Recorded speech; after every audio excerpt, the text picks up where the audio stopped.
এবারের বিপিএল এ নাহিদ রানার ভূমিকম্পে উঠছে স্টাম্প। ব্যাটসম্যানদের একেবারে হতভম্ব করে ছাড়ছেন নাহিদ রানা। তার গতির সামনে কোনো ব্যাটারি দাঁড়াতে পারছেন না। ঢাকার বিপক্ষে প্রথম ম্যাচে কোনো উইকেট না পেলেও ব্যাটসম্যানদের নাচিয়েছেন তিনি। 3 ওভার বল করে দিয়েছেন মাত্র 13 রান। আজ তো একেবারেই গতির ঝড় তুলে সিলেটের ব্যাটারদের নাচিয়েছেন এই গতিদানব। তো দর্শক, বিস্তারিত থাকছে পুরো ভিডিওতে, অবশ্যই ভিডিওটি না টেনে সঙ্গেই থাকুন।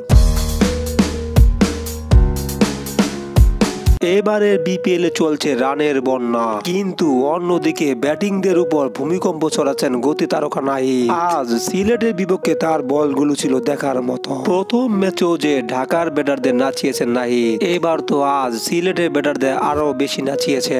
আবার স্টাম্পটাও ভেঙেছে। তার এক একটা বল ব্যাটাররা কি করবেন বুঝতে পারছিলেন না। আজ সিলেটের বিপক্ষে নাহিদ রানা 4 উইকেট পেলেও ক্যাচ মিসের জন্য আরো 2 উইকেট থেকে বঞ্চিত হন। তারপরও আজ 4 উইকেট নিয়ে সিলেটকে হারার সাথ দিলেন। আর তাই ম্যাচ শেষে ম্যাচ সেরার পুরস্কারটি উঠলো তার হাতে। তো দর্শক, নাহিদ রানার এমন বোলিং এ আপনাদের মন্তব্যগুলো অবশ্যই কমেন্ট বক্সে জানিয়ে দিবেন এবং চ্যানেলটি সাবস্ক্রাইব করে পাশে থাকবেন। ধন্যবাদ।